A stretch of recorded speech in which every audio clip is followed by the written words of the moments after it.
അമൃത് Veni life quit presents daily news സായാഹ്ന വാർത്തകൾ powered by Pulimoottil silks KSFE in association with joy Alukkas. ഇത്തവണ first അടിക്കില്ലേ നമ്മള്?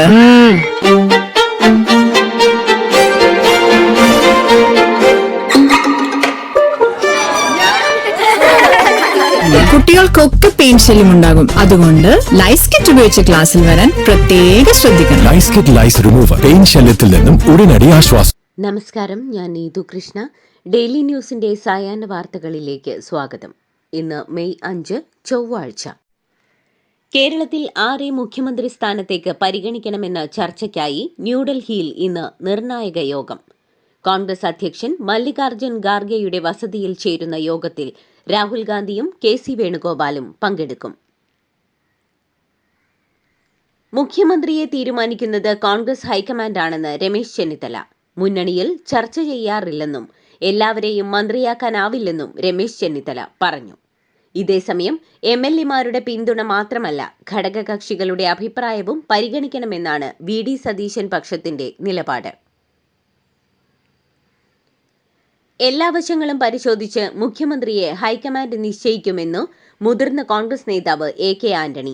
സംസ്ഥാനത്തെ സാമ്പത്തിക നില മെച്ചപ്പെടുത്തുന്നതിനാകണം ആദ്യ പരിഗണനയെന്നും ആന്റണി പറഞ്ഞു.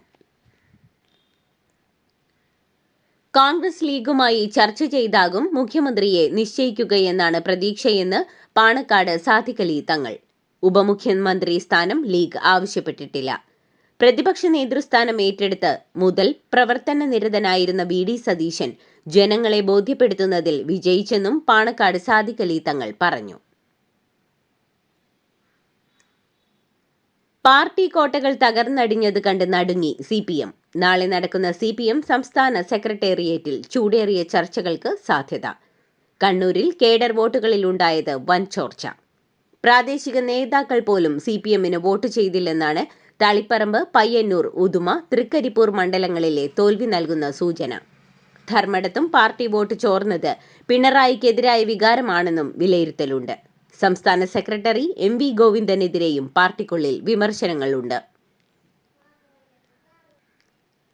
കനത്ത തോൽവിക്ക് പിറകെ CPI-യിലും നേതൃത്വത്തിനെതിരെ വിമർശനം. എക്സിക്യൂട്ടീവ് സെക്രട്ടേറിയറ്റ് യോഗങ്ങൾ നാളെ ചേരാനിരിക്കെ സ്ഥാനാർത്ഥി നിർണയം പോലും പാളിയെന്ന വിമർശനമുണ്ട്.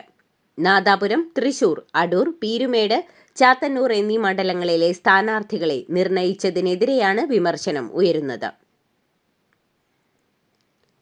വയനാട് ഉരുൾപൊട്ടൽ ദുരന്ത മേഖലയിൽ LDF-നെ ജനം തള്ളി. ദുരന്ത മേഖലയിലെ ബൂത്തുകളിൽ UDF മുന്നേറ്റം. ചൂരൽമലയിൽ 239 വോട്ടിന്റെയും മുണ്ടക്കയിൽ 289 വോട്ടിന്റെയും അട്ടമലയിൽ 327 വോട്ടിന്റെയും ഭൂരിപക്ഷമാണ് UDF-ന് ലഭിച്ചത്. ദുരന്തബാധിതർക്ക് പുനരധിവാസം ഒരുക്കിയെന്നായിരുന്ന LDF-ന്റെ പ്രചാരണം. പഞ്ചായത്ത് തെരഞ്ഞെടുപ്പിൽ ചൂരൽമല, അട്ടമല വാർഡുകളിൽ LDF വിജയിച്ചിരുന്നു. മുഖ്യമന്ത്രി സ്ഥാനം രാജിവെച്ച് തിരുവനന്തപുരത്തെത്തിയ പിണറായി വിജയനെ V Sivankutty, V Roy, AA റഹീം എന്നിവർ സ്വീകരിച്ചു. പാർട്ടി സെക്രട്ടറി MV ഗോവിന്ദൻ ഉപയോഗിക്കുന്ന വാഹനമാണ് പിണറായി വിജയനെ സ്വീകരിക്കാൻ വിമാനത്താവളത്തിൽ എത്തിച്ചേർന്നത്. പിണറായി വിജയൻ ഇനി ചിന്ത ഫ്ളാറ്റിലായിരിക്കും താമസിക്കുക.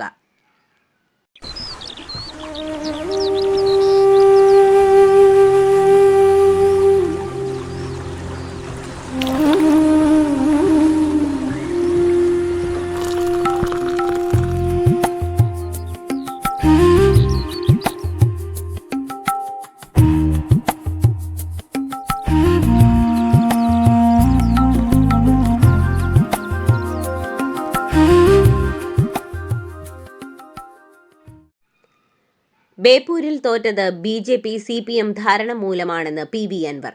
റിയാസിനെ ബേപ്പൂരിൽ തളച്ചിടാനാണ് താൻ റിസ്ക് എടുത്ത് മത്സരിച്ചത്. വർഗീയവാദികളുടെ വോട്ട് വേണ്ടെന്ന് പറഞ്ഞ VD സതീശന്റെ നിലപാട് മതേതര കേരളം ഏറ്റെടുത്തു. UDF അനുമതിയോടെ CPM വിട്ടവരുടെയും വിടാനിരിക്കുന്നവരുടെയും പൊതുവേദി ഒരുക്കുമെന്നും അൻവർ പറഞ്ഞു. സിനിമാഭിനയം നിർത്തി ഇനി 5 വർഷം മുഴുവൻ സമയവും പാലക്കാട്ടെ ജനപ്രതിനിധിയായി സേവനം ചെയ്യുമെന്ന് രമേശ് പിഷാരടി. സ്റ്റേജ് ഷോകൾ ചെയ്യില്ലെന്നും രമേശ് പിഷാരടി പറഞ്ഞു. സിനിമാഭിനയം ജീവിതമാർഗമായിരുന്നുവെന്നും വരുമാനം കുറയുമ്പോൾ ലളിതമായി ജീവിക്കുമെന്നും രമേശ് പിഷാരടി പറഞ്ഞു. ആലപ്പുഴ മണ്ഡലം 1.5 പതിറ്റാണ്ടിനു ശേഷം പിടിച്ചെടുത്ത KSU ആലപ്പുഴ ജില്ലാ പ്രസിഡന്റും ചെത്തി മത്സ്യത്തൊഴിലാളി വികസന ക്ഷേമ സഹകരണ സംഘം പ്രസിഡന്റുമായ AD തോമസ് നിയമസഭയിലെ ഏറ്റവും പ്രായം കുറഞ്ഞ MLA-യാകും.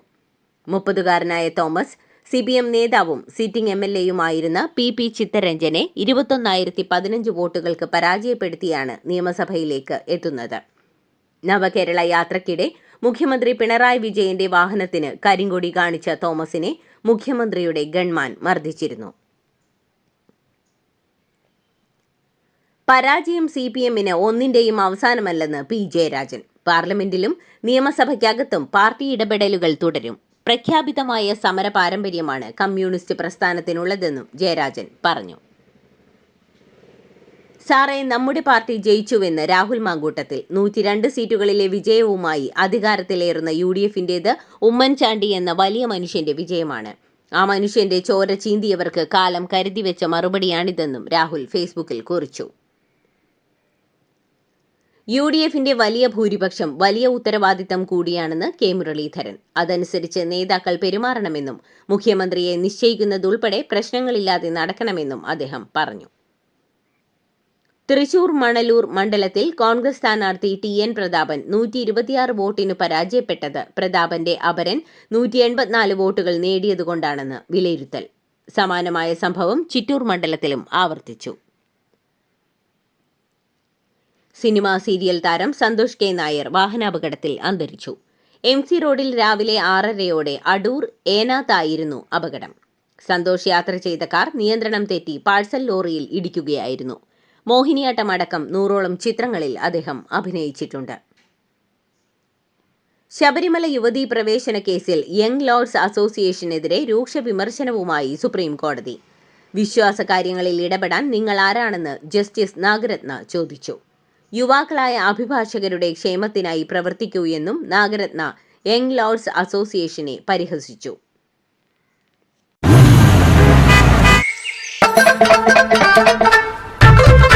എല്ലാവർക്കും വന്നു ഡാൻഡ്രഫ്, എന്തു ചെയ്യും ചേട്ടാ? പേടിക്കണ്ട, ഇവിടുണ്ടല്ലോ ഡാൻഡ്രോക്കിൻ ഓയിൽ. ഉടനടി മാറും താരൻ, ഉപയോഗിക്കൂ വേഗം. Amritveni ഡാൻഡ്രോക്വെറ്റ്, the ultimate dandruff solution. തമിഴ്നാട്ടിലെ 234 മണ്ഡലങ്ങളിലെ 108 സീറ്റുകൾ നേടിയ നടൻ വിജയുടെ തമിഴക വെട്രി കഴകം മന്ത്രിസഭ രൂപീകരിക്കാൻ വിവിധ കക്ഷി നേതാക്കളുമായി കൂടിയാലോചനകൾ ആരംഭിച്ചു. ഭരണകക്ഷിയായ DMK 59 സീറ്റുകളുമായി 2ാം സ്ഥാനത്തേക്ക് പിന്തള്ളപ്പെട്ടപ്പോൾ 47 സീറ്റുകൾ നേടിയ AIADMK 3ാം സ്ഥാനത്തായി. കോൺഗ്രസ് 5 സീറ്റുകളിലും PMK 4 സീറ്റുകളിലുമാണ് വിജയിച്ചത്. പശ്ചിമബംഗാളിൽ മമതാ ബാനർജിയെ തോൽപ്പിച്ച സുവേന്ദു അധികാരി മുഖ്യമന്ത്രിയായേക്കും. സത്യപ്രതിജ്ഞ കൊൽക്കത്തയിലെ ബ്രിഗേഡ് ഗ്രൗണ്ടിൽ ശനിയാഴ്ച നടക്കും. പ്രധാനമന്ത്രി നരേന്ദ്രമോദി അടക്കമുള്ള പ്രമുഖർ പങ്കെടുക്കും. അതേസമയം മമതയുടെ പരാജയം കോൺഗ്രസ് നേതാക്കൾ ആഘോഷമാക്കരുതെന്ന് രാഹുൽ ഗാന്ധി മുന്നറിയിപ്പ് നൽകി.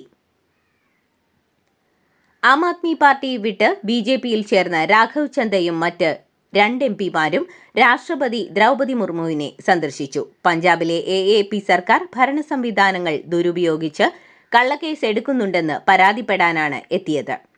പാർട്ടി വിട്ട MP-മാരെ തിരിച്ചു വിളിക്കണമെന്ന ആവശ്യവുമായി പഞ്ചാബ് മുഖ്യമന്ത്രി ഭഗവന്ത് മാൻ രാഷ്ട്രപതിയെ കാണാനിരിക്കവെയാണ് ഇവരുടെ സന്ദർശനം. തമിഴ്നാട്ടിൽ വിജയിന്റെ വിജയത്തെ പരിഹസിച്ച് നടൻ പ്രകാശ് രാജ്. രാഷ്ട്രീയം ഇപ്പോൾ ആരാധക കേന്ദ്രീകൃതമായി മാറിയിരിക്കുകയാണ്. സമൂഹം രാഷ്ട്രീയമായി പ്രബുദ്ധരാകുന്നതിന് പകരം കേവലം ആരാധകർ മാത്രമായി ഒതുങ്ങുകയാണെന്നാണ് പ്രകാശ് രാജിന്റെ വിമർശനം. തമിഴ്നാട്ടിലും പുതുച്ചേരിയിലുമായി 3 പാർട്ടികളിലായി 3 സീറ്റുകൾ നേടി ലോട്ടറി വ്യവസായി സാന്റിയാഗോ മാർട്ടിന്റെ കുടുംബാംഗങ്ങൾ. മാർട്ടിന്റെ ഭാര്യ ലീമ റോസ് തമിഴ്നാട്ടിൽ AIADMK-യുടെ MLA-യായും മരുമകൻ ആദവ് അർജുന നടൻ വിജയിന്റെ TVK MLA-യായും തമിഴ്നാട് നിയമസഭയിലെത്തും. മാർട്ടിന്റെ മകൻ ജോസ് ചാൾസ് സ്വന്തം പാർട്ടിയായ ലക്ഷ്യ ജനനായക കക്ഷിയുടെ MLA-യായി പുതുച്ചേരിയിലും തിരഞ്ഞെടുക്കപ്പെട്ടു. സിവിൽ കപ്പലുകളെ ലക്ഷ്യമിട്ട 6 ഇറാനിയൻ ബോട്ടുകളെ അമേരിക്കൻ സൈന്യം തകർത്തതിന് പുറമെ UAE-യിലേക്ക് ഇറാന്റെ ആക്രമണം.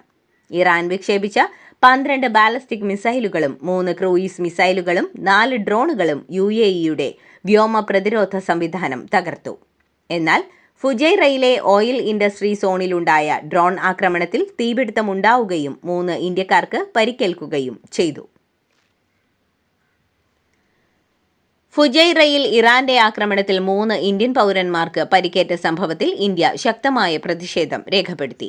മേഖലയിലെ സാധാരണക്കാർക്കും അടിസ്ഥാന സൗകര്യങ്ങൾക്കും നേരെയുള്ള ആക്രമണം അംഗീകരിക്കാനാവില്ലെന്ന് വിദേശകാര്യ മന്ത്രാലയം അറിയിച്ചു. ഹോർമൂസ് കടലിടുക്കിലെ കപ്പൽ ഗതാഗതം പുനഃസ്ഥാപിക്കാനുള്ള പ്രൊജക്ട് ഫ്രീഡം ഓപ്പറേഷനിടെ US സേന 7 ഇറാനിയൻ ബോട്ടുകൾ തകർക്കുകയും മിസൈലുകളും ഡ്രോണുകളും വെടിവെച്ചിടുകയും ചെയ്തെന്ന് അമേരിക്ക. ഫെബ്രുവരി 28 ആരംഭിച്ച സംഘർഷത്തെ തുടർന്ന് ഇറാൻ അടച്ചുപൂട്ടിയ ഈ തന്ത്രപ്രധാനമായ പാത പിടിച്ചെടുക്കാനാണ് US നീക്കം. ഇറാനെ ഭൂമുഖത്ത് നിന്ന് തുടച്ചുമാറ്റുമെന്ന് അമേരിക്കൻ പ്രസിഡന്റ് ഡൊണാൾഡ് ട്രംപ്. അന്താരാഷ്ട്ര കപ്പൽ പാതകളിൽ അമേരിക്കൻ കപ്പലുകളെ ഇറാൻ ലക്ഷ്യമിടുകയാണെന്ന രഹസ്യാന്വേഷണ റിപ്പോർട്ടുകൾക്ക് പിറകെയാണ് ട്രംപിന്റെ ഈ ഭീഷണി. അമേരിക്കൻ നാവികസേനയുടെ കപ്പലുകൾക്കോ ചരക്ക് കപ്പലുകൾക്കോ നേരെ ഇറാൻ എന്തെങ്കിലും തരത്തിലുള്ള പ്രകോപനം ഉണ്ടാക്കിയാൽ അതിന് വലിയ വില നൽകേണ്ടി വരുമെന്നും ട്രംപ് പറഞ്ഞു. മധ്യ ചൈനയിലെ ഹുനാൻ പ്രവിശ്യയിലുള്ള പടക്ക നിർമ്മാണശാലയിലുണ്ടായ വൻ സ്ഫോടനത്തിൽ 21 പേർ കൊല്ലപ്പെടുകയും 61 പേർക്ക് പരിക്കേൽക്കുകയും ചെയ്തു.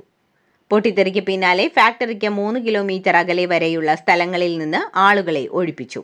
500ഓളം രക്ഷാപ്രവർത്തകരാണ് രക്ഷാപ്രവർത്തനത്തിന് ഇറങ്ങിയത്. ഇതോടുകൂടി ഡെയിലി ന്യൂസിന്റെ ഇന്നത്തെ സായാഹ്ന വാർത്തകൾ സമാപിക്കുന്നു. ഡെയിലി ന്യൂസിനു വേണ്ടി വാർത്തകൾ വായിച്ചത് നീതു കൃഷ്ണ. DailyNewsLive.in വാർത്തകൾ വിരൽ തുമ്പിൽ.